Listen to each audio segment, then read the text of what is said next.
రాజధాని ఢిల్లీలో వాయు కాలుష్యం పెరిగింది. దీపావళికి ముందే వాయు కాలుష్యం ఎక్కువైంది. ఎయిర్ క్వాలిటీ ఇండెక్స్ 300కు పైగా దాటింది. అక్షరధామ్ పరిసర ప్రాంతాల్లో 369 పాయింట్లు, ఇండియా గేట్ పరిసర ప్రాంతాల్లో 250 పాయింట్లు, ఐటీఓ ప్రాంతంలో 234 పాయింట్లుగా నమోదైంది.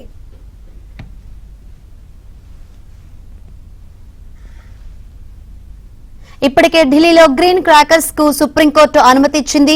దీపావళి సందర్భంగా 4 రోజుల పాటు బాణసంచ కాల్చుకోవచ్చని సుప్రీం ధర్మాసనం తెలిపింది. అక్టోబర్ 18 నుంచి 21 వరకు గ్రీన్ క్రాకర్స్ కాల్చుకోవచ్చని అనుమతి ఇచ్చింది. దీనిపై మరింత సమాచారం మా ప్రతినిధి సతీష్ అందజేస్తారు. ఢిల్లీని కాలుష్యం కమ్మేస్తుంది. దీపావళికి ముందే ఢిల్లీలో కాలుష్యం మరింత పెరిగిపోతుంది. గాలిలో నాణ్యత కూడా పూర్తిగా కూడా తగ్గుతుందని చెప్పాల్సి ఉంటుంది. ప్రస్తుతం మనం ఇండియా గేట్ పరిసర ప్రాంతాల్లో ఉన్నాం. ఇండియా గేట్ పరిసర ప్రాంతాల్లో కూడా ఉదయం 11 అవుతున్నా కానీ ప్రస్తుతం వాతావరణం చూడొచ్చు. గాలిలో నాణ్యత కరువడంతో పూర్తిగా కూడా కాలుష్యం కమ్మేస్తుందని చెప్పాల్సి ఉంటుంది.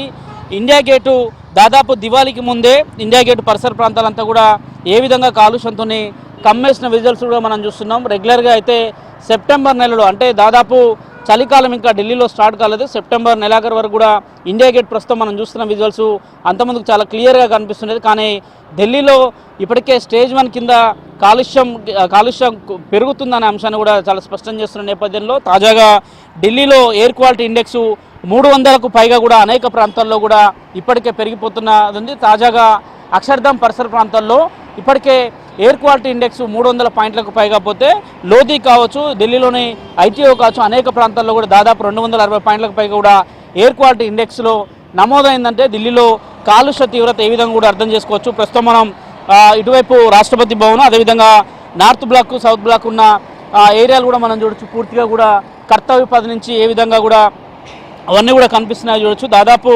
ఢిల్లీలో కాలుష్య తీవ్రత పెరుగుతుంది. ఇప్పటికే సుప్రీంకోర్టులో ఇటీవల దీపావళి సందర్భంగా ఢిల్లీలో బాణాసంచాను పెద్ద ఎత్తున కూడా కాల్చుతున్న నేపథ్యంలో ఈసారి బాణాసంచా పైన మరోసారి కూడా సుప్రీంకోర్టు స్పష్టం చేసింది.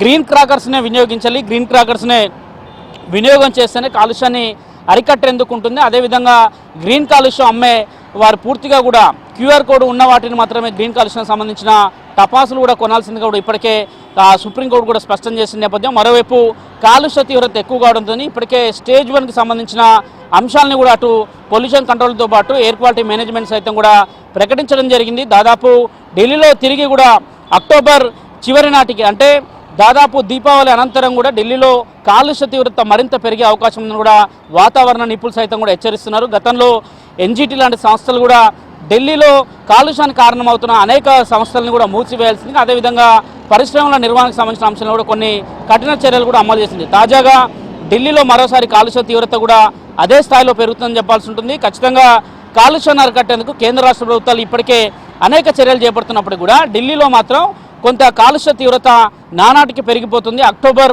నెల వచ్చిందంటేనే ఇక చలికాలం ఢిల్లీలో స్టార్ట్ అవుతుందంటేనే కొంత నగరవాసులు అయితే తీవ్ర ఇబ్బందులు ఎదుర్కొంటున్నారు. ముఖ్యంగా చిన్నపిల్లలు కావచ్చు, మార్నింగ్ వాకర్స్కి సైతం కూడా డాక్టర్స్ కొన్ని సూచనలు కూడా చేస్తున్నారు. ముఖ్యంగా మాస్కులు ధరించే బయటికి రావాల్సిందిగా కూడా ఇప్పటికే అటు డాక్టర్లతో పాటు వాతావరణ శాఖ అధికారులు సైతం కూడా విజ్ఞప్తి చేస్తున్నారు. ఢిల్లీలో మాత్రం కాలుష్య స్థాయి మాత్రం పెరిగిపోతుందని చెప్పాల్సి ఉంది. దాదాపు గడిచిన వారం రోజుల నుంచి కూడా ఢిల్లీలో కొంత కాలుష్యం పెరుగుతున్నట్టు కూడా చాలా స్పష్టంగా అర్థం అవుతుంది. అటువైపు పొల్యూషన్ కంట్రోల్ బోర్డు సైతం కూడా ఇదే అంశాన్ని కూడా స్పష్టం చేస్తుంది. దాదాపు అక్షర్ధామ్ లాంటి ప్రాంతాల్లో 300కు పైగా కూడా ఎయిర్ క్వాలిటీ ఇండెక్స్లో నమోదైందంటే ఆ పాయింట్లుగా దాని కాలుష్య తీవ్రత ఎంతుందో కూడా అర్థం చేసుకోవచ్చు. వీడియో జర్నలిస్టు దూబేతో సతీష్.